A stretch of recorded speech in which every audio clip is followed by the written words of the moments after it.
In the spring of 2019, at a farm equipment expo outside of Abilene, Kansas, a 34-year-old farmer named Clara Tillman walked past a booth selling GPS, auto steer correction subscriptions for $2,400 a year, and kept walking. The salesman called after her, said the new RTK network had just gone live in Dickinson County, said the signal was strong enough to hold a 2-centimeter pass-to-pass accuracy all the way through planting season, said she'd never have to think about overlap again. Cora stopped. She turned around. She said, "I know." Then she walked to her truck, drove 18 miles back to her farm on the east side of Abilene, and went to the shop. The salesman told the story at dinner that night. Said he couldn't figure her out. Said she looked at the booth like she already knew something he didn't. She did. Let me tell you about Cora Tillman.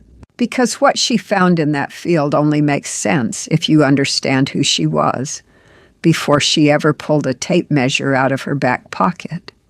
Cora was born in 1985 on a 640-acre dryland farm 6 miles east of Abilene in Dickinson County, Kansas. Her father was Eldon Tillman, a man who had spent 11 years as a fleet mechanic for the Army at Fort Riley before he came home to farm the land his own father had broken from short-grass prairie. Eldon had the kind of mind that was uncomfortable with approximation. He calibrated his planter every season to the seed. He mapped his yield data by hand onto graph paper before yield mapping software existed commercially. He kept a logbook in the shop that recorded every repair, every part, every hour of labor, going back to 1978. The logbook was spiral-bound, and he used a ruler to keep his entries straight. What Eldon taught Cora was not just mechanics. It was a way of asking questions. When a machine behaved in a way that surprised him, he did not accept the surprise. He went looking for the reason. He said there is no such thing as a random problem. There is only a problem you haven't measured yet. Cora grew up in that shop. She could set valve lash on a diesel engine by the time she was 14. She could read a micrometer. She understood that the difference between a measurement and an estimate was the difference between knowing and guessing, and that most people who thought they were farming with precision were actually farming with expensive guesses. Eldon died in the winter of 2014 from a heart attack he had alone in the shop, which is where Cora found him the next morning when he didn't come in for breakfast. She was 29 years old. She inherited the farm with no mortgage, a paid-for shop, a paid-for 2006 John Deere 7820 with a Trimble Easy steer motor bolted to the steering column, and her father's logbook, which she kept on the same shelf where he'd always kept it. She also inherited his question, the one he'd spent his whole life asking. The one that goes, what does the number actually say? Now, the auto steer. When Cora took over the farm in 2014, GPS-guided auto steer was already standard equipment across most of Dickinson County. Farmers had been running it for the better part of a decade. The technology had moved fast. You had your basic light bar systems, your easy steer wheel motors, your factory-installed electric steering systems on the newer machines.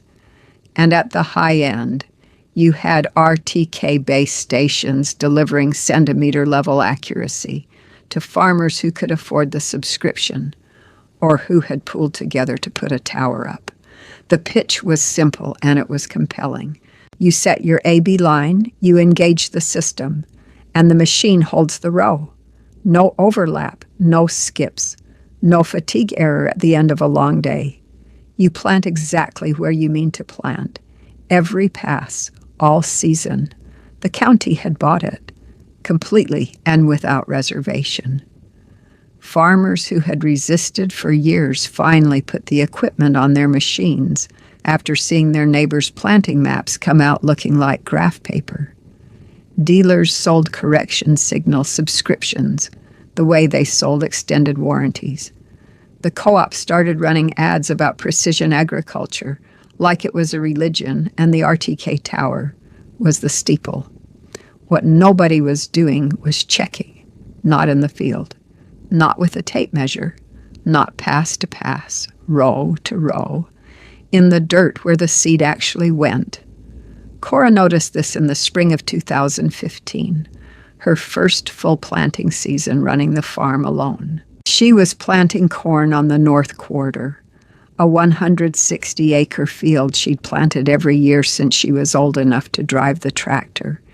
And she was watching the rows come out of the planter, and something about them looked slightly off to her. Not dramatically off. Not the kind of off that you'd catch from the cab or from the road. Just a subtle wrongness in the spacing that she couldn't name and couldn't dismiss. She finished the pass. She climbed down from the cab. She walked back along the planted row to where it met the previous pass, and she pulled her father's tape measure out of her back pocket, the one he'd kept on the shop bench for 40 years, a 50-foot Stanley with a worn thumb lock, and she measured the distance between the outside rows of adjacent passes. The planter was a 15-foot 12-row machine, set on 30-inch row spacing. Pass to pass, the outside rows of adjacent passes should have been exactly 30 inches apart. That was the number, 30 inches. The same as every other row in the field. She measured 38 inches. She measured it again, 38 inches.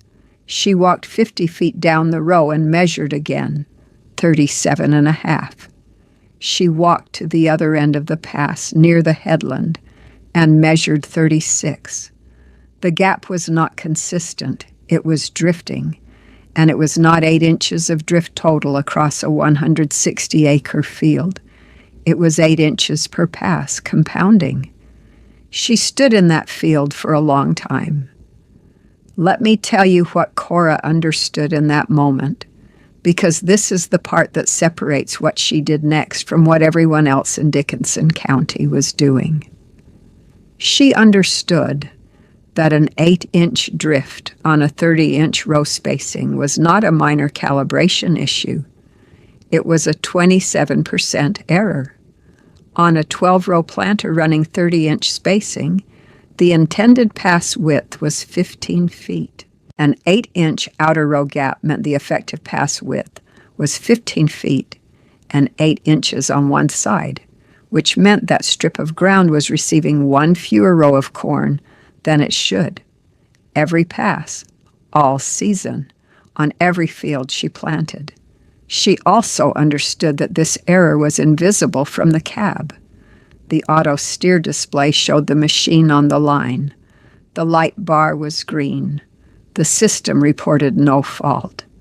The tractor was doing exactly what the GPS told it to do.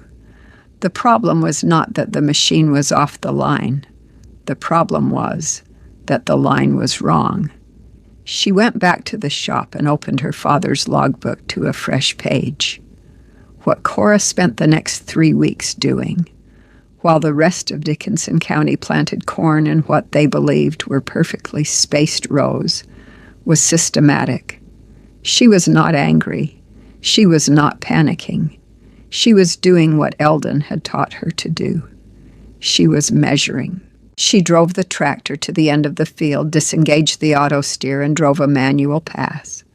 She measured the row spacing at the headland, at the midfield, and at the far end. Consistent, 30 inches. She re-engaged the auto steer and drove the next pass. She measured again, 38 inches on the outside row.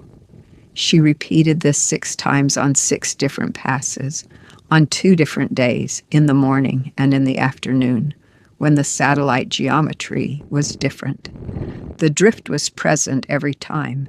It ranged from 6 to 9 inches depending on the time of day and the direction of travel. Then she drove to her neighbor's farm. Dale Acuff ran 800 acres, a mile and a half west of her, planted with a Case YH 124, zero planter, and a factory AFS Pro 700 display, running a subscription signal from the county RTK network. Dale was a careful farmer. He kept his equipment in good shape. He had been running auto steer for 7 years, and he had never had a complaint about it. Cora asked Dale if she could measure his rows. Dale said, "Sure, go ahead," with the tone of a man who expects to be confirmed. She measured his outer pass-to-pass spacing in 3 locations across a planted field. She found gaps of 7 inches, 9 inches, and 6.5 inches. Dale watched her write the numbers in her notebook. He didn't say anything for a while. Then he said, "That can't be right." She handed him the tape measure. He measured it himself. 7 inches. He measured it again. 7.25. He took his cap off. He rubbed the back of his neck. He looked at the field the way a man looks at something he has trusted for a long time, and is now not sure he should have. She drove to 2 more farms that week. She found the same thing on both of them. Pass-to-pass gaps ranging from 5 to 10 inches on 30-inch row spacing. On one farm running a 24-row planter on 30-inch spacing, the cumulative drift across a 200-acre field had resulted in a ghost strip nearly 14 inches wide, running the full length of the field. 14 inches of ground that had received no seed at all. The farmer had no idea. His yield maps from the previous 3 years showed a faint yield drag in those strips that he had attributed to soil variability. It wasn't soil variability. It was a missing row. Now let me tell you what was causing this, because Cora spent the better part of that spring figuring it out. And the answer was not one thing. It was 3 things working together, which is why nobody had caught it, by looking at any one of them in isolation. The first was signal latency. The GPS correction signal, whether it came from an RTK base station or a subscription network, was not instantaneous. There was a lag between the satellite position fix and the steering correction command, reaching the hydraulic or electric steering actuator. On a tractor moving at 5 miles per hour, a latency of even 200 milliseconds produced a positional error of roughly 18 inches before the correction caught up. Most systems compensated for this with predictive algorithms, but the compensation was tuned at the factory for average conditions, and it degraded as the antenna aged, as the firmware aged, and as the correction source changed. Cora's Trimble antenna was 9 years old. Its internal oscillator had drifted. The compensation that had been accurate in 2006 was no longer accurate in 2015. The second was antenna placement. The GPS antenna on Cora's 7820 was mounted on the cab roof, which was the standard location. The problem was that the steering correction was calculated based on the antenna's position, not the planter's position. The planter was mounted on a 3-point hitch at the rear of the tractor. On a straight pass, this made no difference. On a curved approach to the headland, or on a field with even a slight cross slope, the geometry between the antenna and the planter introduced a tracking error that was small on any single pass but consistent enough to accumulate across a field. The third was the AB line itself. The AB line was the reference line the system used to calculate all subsequent passes. If the AB line was set with even a slight angular error, every pass calculated from it inherited that error and amplified it. Cora found that her AB line had been set years earlier by a dealer technician who had driven the first pass at the edge of the field on a slight diagonal to avoid a wet corner. The line looked straight on the display. It was not straight. It was off by less than half a degree. Across a 160-acre field, half a degree of angular error produced a lateral drift of approximately 8 inches over the field's length. 3 small problems, each one invisible by itself. Together they added up to a missing row on every pass she planted. She wrote all of this in the logbook. Then she fixed it. The antenna replacement was $340 for a refurbished Trimble G25 with a fresh oscillator. The dealer wanted to sell her a new antenna for $890.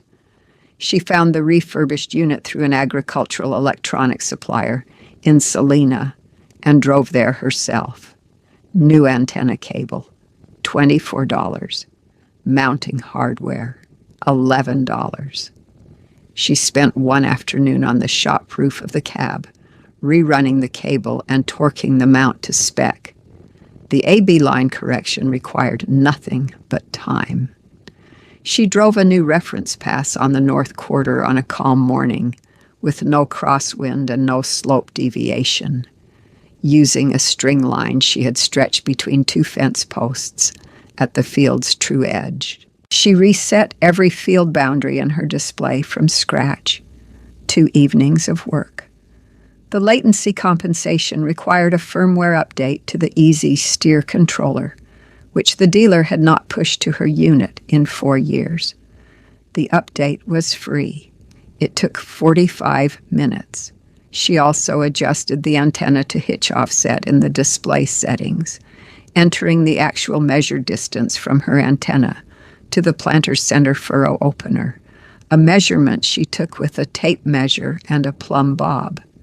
The correct distance was 22.3 feet. The factory default in the display was 18 feet. Nobody had ever changed it.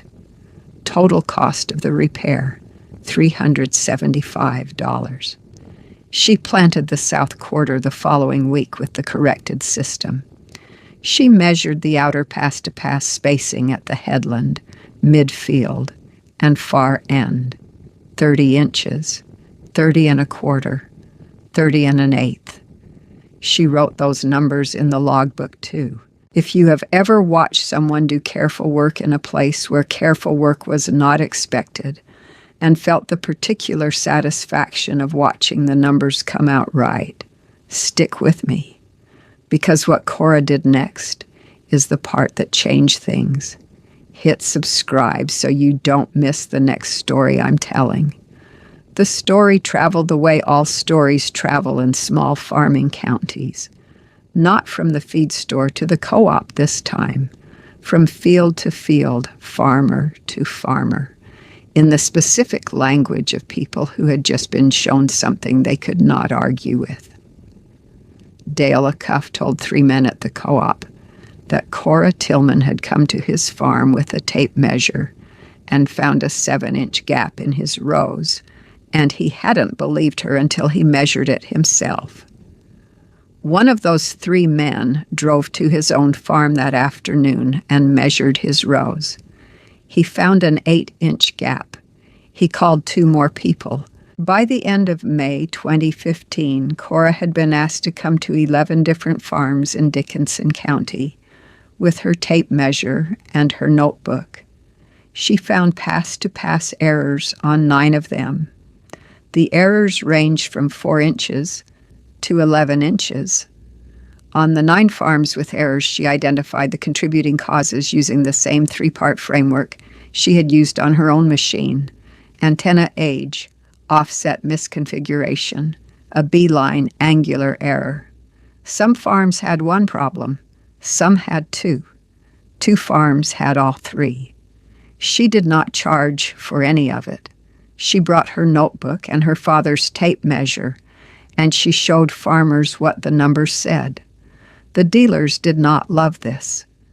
The Trimble dealer in Abilene told one farmer that a 7-inch gap was within the system's published accuracy specification and that no corrective action was needed. Cora pulled the published specification sheet, which she had downloaded and printed, and showed the farmer that the specification was for pass-to-pass accuracy under optimal conditions with a properly configured system. The specification was 2 centimeters, which is less than 1 inch. 7 inches was not within specification. It was 7 times outside specification. The dealer stopped saying that. What Cora had found was not a defect in the technology. The technology was capable of doing what it claimed. What she had found was the gap between what the technology claimed and what it was actually doing on machines that had been installed, set up once, and never verified again. Most of the farmers in Dickinson County had bought auto steer systems 5 to 10 years earlier, had watched a dealer technician set them up in an afternoon, and had trusted them completely ever since. They had looked at the green light bar and assumed the rows were right. They had never put a tape measure in the dirt. Let me tell you about what happened over the next 4 years, because this is where the story stops being about auto steer calibration and starts being about something else. Cora developed a measurement protocol. She wrote it down in a document that was 3 pages long and used no technical language that a farmer couldn't understand. It covered how to set an accurate A-B line using a physical reference. It covered how to measure antenna to hitch offset with a tape measure and a plumb bob. It covered how to check firmware update status and where to find the update files for the 5 most common auto steer systems in the county. It covered how to measure pass-to-pass accuracy in the field and what tolerance was acceptable. It covered what questions to ask a dealer when the numbers were outside tolerance. She printed 30 copies at the Abilene Library. She left a stack at the co-op. She left a stack at the feed store. She did not put her name on it. She called it a field verification checklist, and she put the date at the top and nothing else. The document circulated. Farmers used it. Some of them found problems. Some of them didn't. The ones who found problems fixed them the way Cora had fixed hers, mostly with firmware updates and offset corrections that cost nothing, occasionally with an antenna replacement that cost a few $100s. The ones who didn't find problems knew for the first time that they had checked. That was the point. That was what Eldon had been trying to teach her since she was old enough to hold a tape measure. The number you trust is the number you verified. Everything else is a guess with a green light bar on top of it. By 2017, Cora had expanded the farm to 800 acres, all of it dryland corn and grain sorghum, all of it planted with a corrected and annually verified auto steer system. Her yield maps had changed. The faint yield drag lines that had shown up in her historical data, the ones she had initially attributed to soil variability, were gone. Her corn yields on the North Quarter, where she had first found the error, were up 11 bushels per acre compared to her 3-year average before the correction. She did not attribute all of that to the row spacing fix.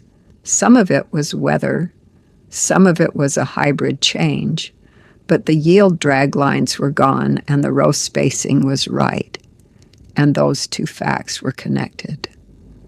She also started measuring something that most farmers in Dickinson County were not measuring, which was the cumulative economic cost of the drift error she had corrected. This required some arithmetic that she did at the kitchen table one winter evening, with her father's logbook open beside her. a 12-row planter on 30-inch spacing plants, 12 rows per pass. An 8-inch outer row gap means one of those 12 rows is effectively lost, replaced by dead ground. That is 1 row out of 12, or approximately 8% of the planted area receiving no seed. On 640 acres of corn at 32,000 seeds per acre, 8% of unseeded ground is roughly 51 acres of corn that was never planted. At a yield of 140 bushels per acre and a corn price of $3.80, that is 7,140 bushels of corn that did not exist. At $3.80 per bushel, that is $27,132 per year. Not because of bad weather, not because of poor soil, because the line was wrong and nobody had measured it. She wrote that number in the logbook, $27,132. She had been running the drifting system for one full planting season before she caught it, which was 2014, her first year farming alone. 1 year, $27,132 in corn that was never planted because the auto steer was 6 to 9 inches off, and nobody had checked. She had fixed it for $375. You know what happened to commodity prices in 2015 and 2016. Corn dropped below $3.50. Soybean prices followed.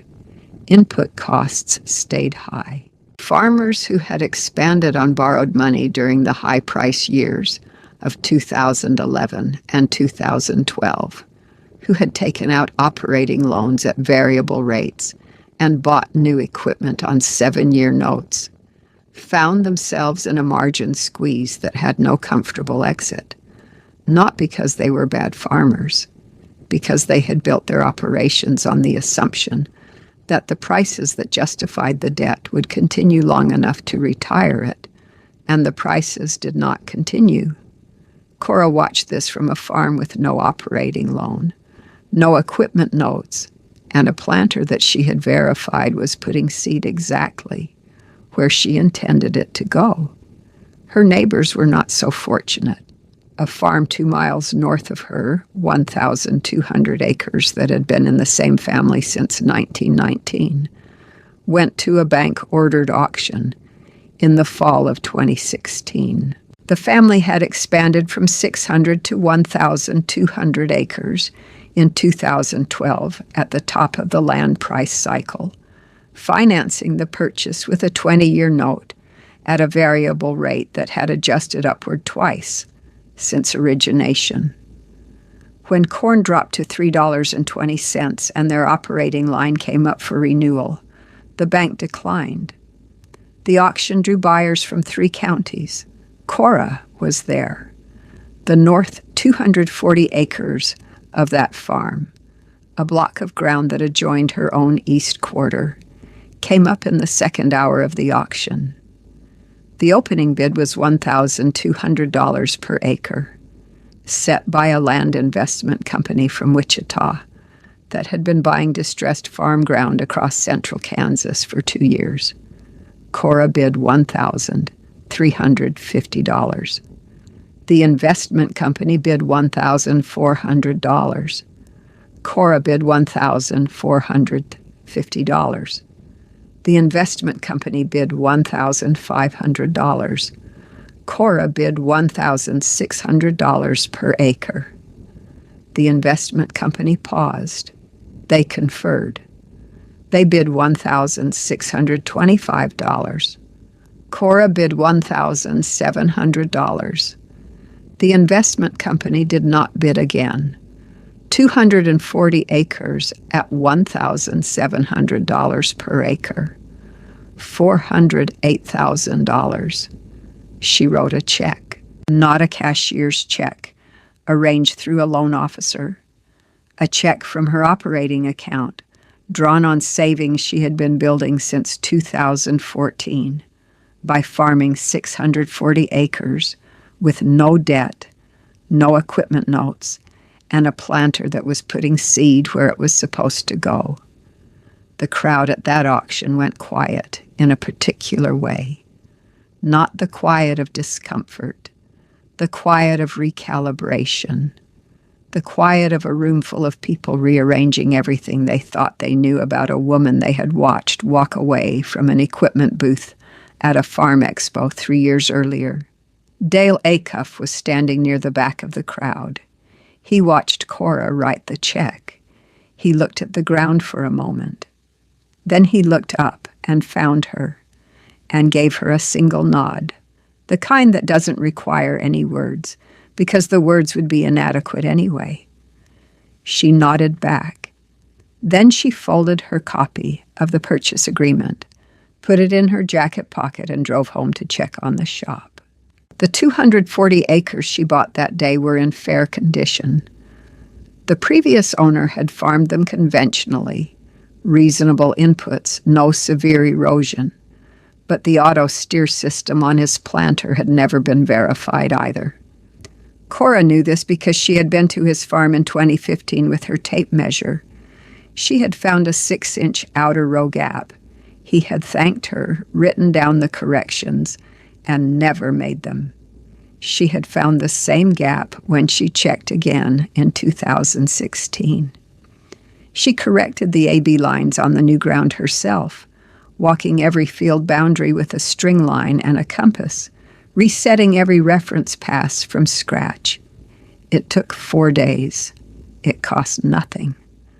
By the spring of 2019, Cora was farming 880 acres, all of it paid for, all of it planted with a system she verified every season before the first seed went in the ground. She had updated the field verification checklist twice since the original version, adding sections on row unit downforce monitoring and planter speed effects on seed spacing uniformity. 2 more places where the display said one thing and the dirt said another. She was also teaching. Her sister's daughter Maeve was 15 years old in 2019 and had been coming to the farm on weekends since she was 12. Cora had started her the same way Eldon had started Cora, with small measurements and the expectation that the numbers would be written down. Maeve could set the planter's row unit down, force by feel, and verify it with a gauge. She understood why the antenna offset mattered. She had measured pass-to-pass spacing on her own and written the numbers in a fresh logbook that Cora had bought her, the same spiral-bound kind Eldon had used, with the same ruled lines.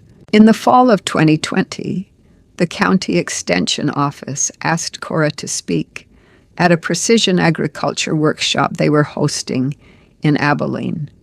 She stood in front of 43 farmers in a meeting room at the fairgrounds, and she talked for 22 minutes without notes. She said, "Most of you are running auto steer systems that were set up once by a dealer technician on the day they were installed and have not been verified since. Some of those systems are still accurate. Some of them have drifted. You do not know which category you are in because you have not measured it." She said, "The cost of measuring is a tape measure and an afternoon. The cost of not measuring is a missing row on every pass you plant, compounding across every field, every season, for as long as the error exists." She said, "The display will always show you the line. The display does not know whether the line is right. Only the dirt knows that, and the dirt will tell you if you ask it with a tape measure." She put her notebook on the table. She said, "My father taught me that there is no such thing as a random problem. There is only a problem you haven't measured yet." She left the checklist on every chair. The Trimble dealer from Abilene was in the back row. He had come, he said afterward, because he wanted to understand what she was telling his customers. He sat through the whole 22 minutes without speaking. At the end, he picked up the checklist. He read it in the parking lot. Then he drove back to his shop and pulled the service records on every auto steer system he had installed in the county in the last 10 years. He called Clara 2 weeks later. He said he had found firmware update gaps on 31 units. He said he had found antenna offset misconfigurations on 17 of them. He said he was going to start including a field verification check as a standard part of his annual service calls. She said, "Good." That was the whole conversation. Let me ask you something. What do you see when you look at a green light bar on an auto steer display? Most people see confirmation. They see the technology working. They see a line being held and a row being planted and a problem being solved. They see the future of farming, precise and automated and reliable, and they trust it the way you trust anything that has never visibly failed you. Cora Tillman saw a number that hadn't been verified. She saw the gap between what the system reported and what the dirt recorded, a gap that was 6 to 9 inches wide and invisible from the cab and worth $27,000 a year in corn that was never planted. She saw it because her father had taught her that the number you trust is the number you checked, and every other number is a guess dressed up in green light.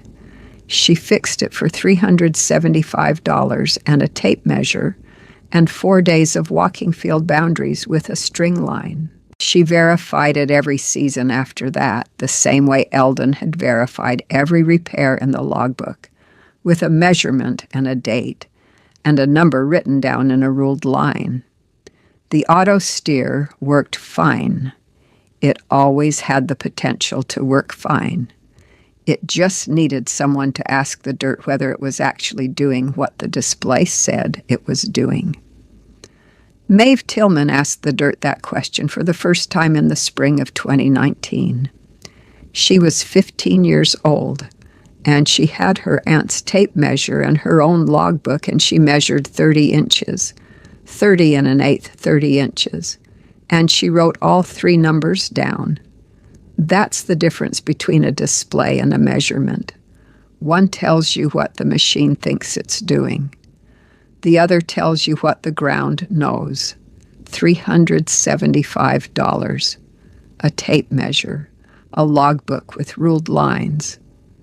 The rows nobody checked in the hands of the woman nobody thought to ask, until the numbers said otherwise.